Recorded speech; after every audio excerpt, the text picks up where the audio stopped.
Hello everyone. आज इस video में हम डिस्कस करेंगे the protection of women from domestic violence act 2005 के बारे में। देखिए, जब से कोविड फैला है एंड जब से लॉकडाउन लगे हैं तब से एक सिग्निफिकेंट राइज देखा गया है डोमेस्टिक वायलेंस केसेस में। तो आज हम डिस्कस करेंगे कि इस एक्ट का मेन ऑब्जेक्टिव क्या है एंड क्यों इस एक्ट को लाया गया एंड डोमेस्टिक वायलेंस है क्या, इस बारे में आज हम डिस्कस करेंगे। तो सबसे पहले हम स्टार्ट करते हैं इसके बैकग्राउंड से। देखिए, जैसा कि हम सब जानते हैं कि इंडिया यूनाइटेड नेशन का पार्ट है। तो यूनाइटेड नेशन जनरल असेंबली ने इन 1979 the convention on the elimination of all forms of discrimination against women, ये एक इंटरनेशनल ट्रीटी है जिसका मेन कंसर्न था कि जो भी वुमेन के अगेंस्ट डिस्क्रिमिनेशन हो रहा है उन सबको एलिमिनेट करना, उन सबको रिमूव करना। तो इस ट्रीटी को international bill of rights for women भी कहा गया। And by by the 10th anniversary of this convention, इसने रिकमेंड किया स्टेट पार्टीज को कि आप उन वुमेन्स को प्रोटेक्ट करें जिनके खिलाफ वायलेंस हो रहा है विद इन द फैमिलीज। देखिए, ऐसा इसलिए किया गया because generally women societal pressure कह लीजिए या फिर फैमिली प्रेशर ऐसा होता है कि वो रिपोर्ट नहीं कर पाती केसेस को। तो इसी ऑब्जेक्टिव को ध्यान में रखते हुए हमारी लेजिस्लेचर ने 2005 में ये स्पेशल लॉ पास किया जिसका नाम है the protection of women from domestic violence act 2005। तो इस वीडियो में हम डिस्कस करेंगे highlights of this act and what is the definition of domestic violence. तो सबसे पहले हाइलाइट्स देखते हैं। देखिए, ये एक्ट उन सभी वुमेन को प्रोटेक्ट करता है जो कि एक रिलेशनशिप में रह रही हैं, चाहे वो बाय ब्लड रिलेटेड हो या फिर बाय मैरिज हो और अदर नेचर ऑफ मैरिज में हो, जैसे कि लिव इन रिलेशनशिप। तो कोई भी वुमेन जो है जो इन सब रिलेशनशिप में रह रही है किसी घर में एंड उसके खिलाफ कोई वायलेंस होता है तो ये एक्ट उन्हें प्रोटेक्शन देता है। वो फीमेल वुमेन कोई भी हो सकती है, चाहे वो आपकी बहन हो, चाहे आपकी मदर हो एंड चाहे आपकी वाइफ हो, या कोई घर में रहने वाली सिंगल वुमेन है या विडो है। इन सभी को जो वुमेन डोमेस्टिक रिलेशनशिप में रह रही है एक डोमेस्टिक हाउस में, तो उस सबको इस एक्ट में प्रोटेक्शन दी हुई है। And they can file complaint under this act and claim remedy. तो वो वुमेन कंप्लेंट फाइल कर सकती हैं इस एक्ट में एंड अपनी जो भी रिलीफ है वो क्लेम कर सकती हैं। रिलीफ क्या होंगी हम आगे डिस्कस करेंगे। नेक्स्ट देखते हैं। इसमें डोमेस्टिक वायलेंस की काफ़ी वाइड डेफिनेशन दी हुई है जिसे हम आगे डिस्कस करेंगे। एंड इस एक्ट में मजिस्ट्रेट को ये पावर दी हुई है कि वो प्रोटेक्शन ऑर्डर पास कर सकते हैं to protect a women living in the domestic relationship, to give her protection against the domestic violence.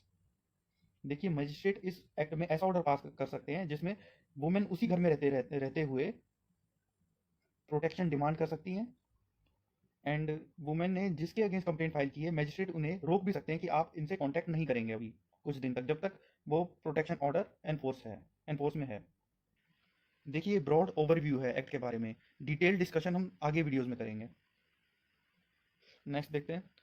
इसमें अपॉइंटमेंट ऑफ प्रोटेक्शन ऑफिसर्स के बारे में भी बताया है एंड रोल ऑफ एनजीओ क्या होगा, कैसे वो एड करेगा वुमेन को प्रोटेक्शन देने में।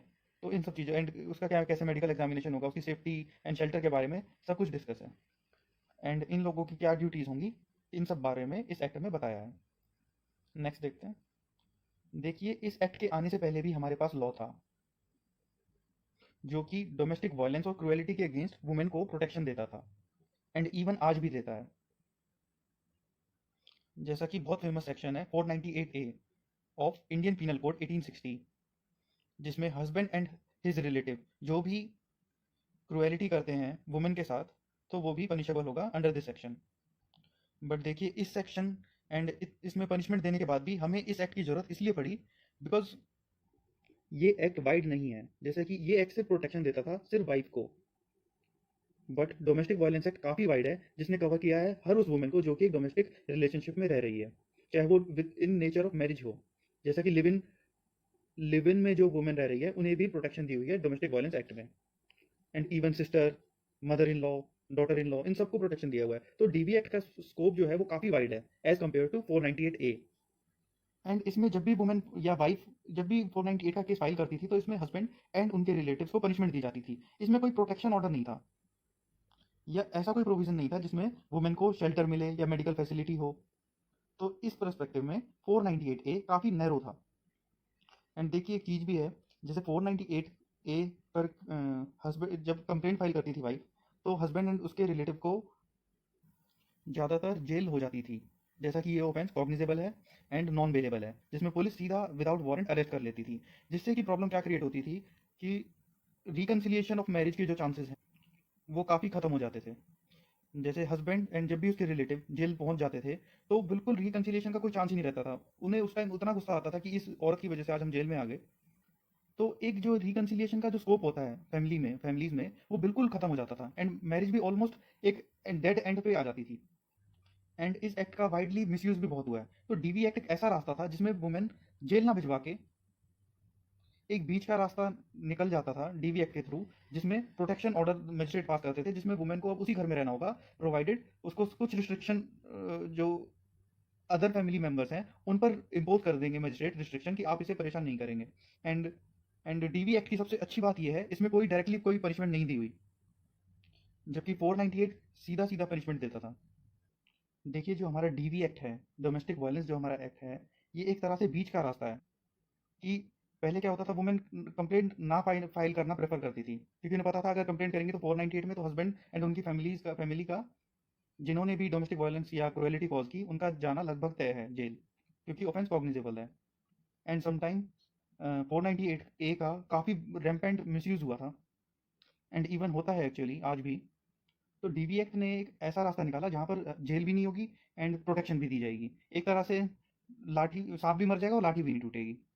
एंड इवन मेरे हिसाब से तो ये बहुत काफ़ी अच्छा एक्ट है, क्योंकि इसमें एक स्कोप रह जाता है रिकंसिलिएशन का, जबकि 498 ए के बाद तो रिकंसिलिएशन की काफ़ी चांसेस जो होते हैं वो ऑलमोस्ट खत्म ही हो जाते हैं। देखिए मैं ये नहीं कहता कि 498 ए बेकार है, बल्कि ये डिपेंड करता है कि वॉयलेंस और क्रुएलिटी किस ग्रेविटी पर हो, उस क्रुएलिटी का मैग्नीट्यूड क्या है। कई बार होता है छोटे मोटे झगड़े हो जाते हैं, तो ये प्रॉपर नहीं है कि 498 ए का केस फाइल कर दिया, जबकि डीवी एक्ट में काफ़ी रिलीफ जो वाइफ है या अदर वुमेन है वो क्लेम कर सकती हैं बड़े आराम से। तो वुमेन या तो डीवी एक्ट में भी कंप्लेंट कर ले एंड 498 भी फाइल कर ले, या फिर 498 ए को अवॉइड करते हुए वो डीवी एक्ट में ही अपनी रेमेडी जो है वो क्लेम करें। देखिए ये चीज़ आपको और ज़्यादा क्लियर हो जाएगी, मैं डीवी एक्ट की सीरीज़ कंटिन्यू करूँगा आगे भी।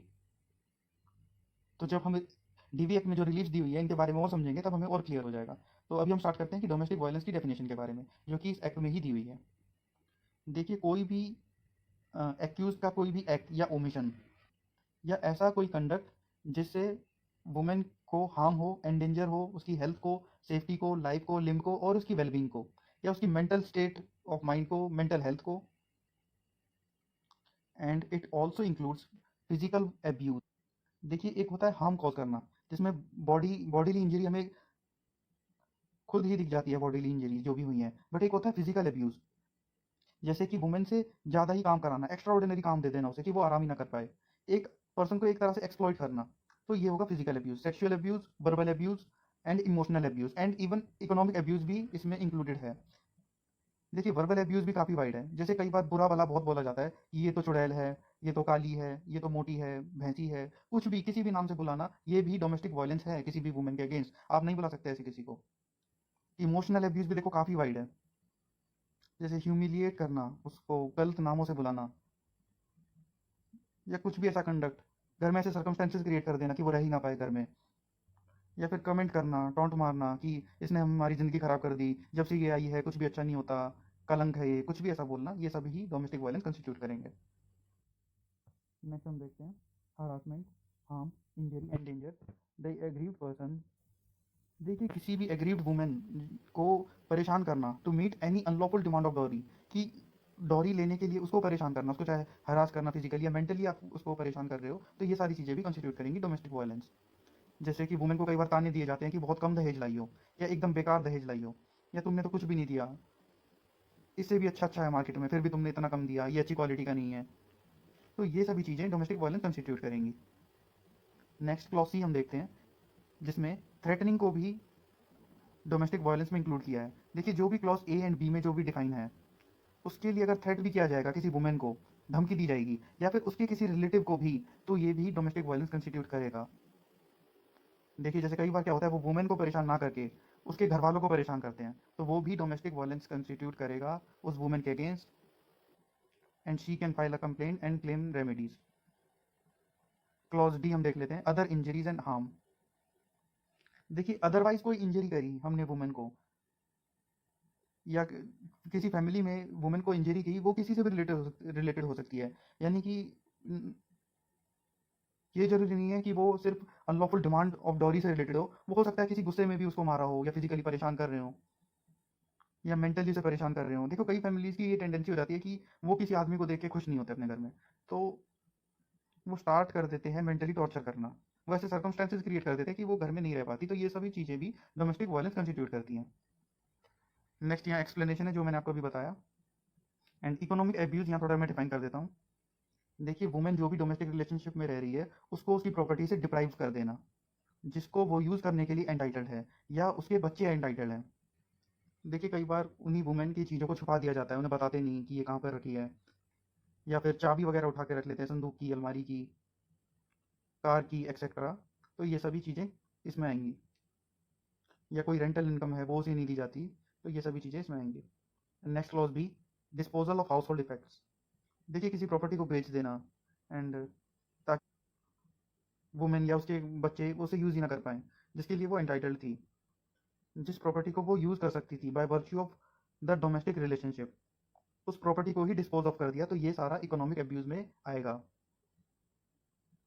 नेक्स्ट क्लॉज सी, प्रोहिबिशन और restriction to continue access to resources और फैसिलिटीज़। जैसे कि कोई भी जॉइंट प्रॉपर्टी होती है, जैसे एक जॉइंट, जैसे मान लेते हैं वॉशिंग मशीन है या जॉइंट फ्रिज है, उसको यूज़ नहीं करने देंगे। जैसे उसको प्रोहिबिट कर देते हैं वुमेन को, आज से तुम ये यूज़ नहीं करोगी, अपना तुम हाथ से कपड़े धो, या हम नहीं जानते आप तुम कैसे यूज़ करोगी, अब वो तुम्हारे ऊपर है। बट आज से तुम ये जो जॉइंट प्रॉपर्टी थी वो यूज़ नहीं करोगे, तो ये भी इकोनॉमिक अब्यूज़ में आएगा, एंड ये सब डोमेस्टिक वायलेंस कंस्टिट्यूट करता है। सो आई होप ये वीडियो आपको काफ़ी इन्फॉर्मेटिव लगा होगा, एंड आगे वीडियोज़ में मैं वो बताऊँगा कि क्या रिलीफ है, क्या प्रोटेक्शन ऑर्डर्स हैं, जो कि बहुत इंपॉर्टेंट है सबके लिए जानना। तो ये वीडियो सिर्फ एक जनरल ओवरव्यू के बारे में था, डोमेस्टिक वायलेंस एक्ट के बारे में। एंड अगर ये वीडियो अच्छा लगा हो तो प्लीज़ लाइक करें and subscribe to my channel. Thank you for watching.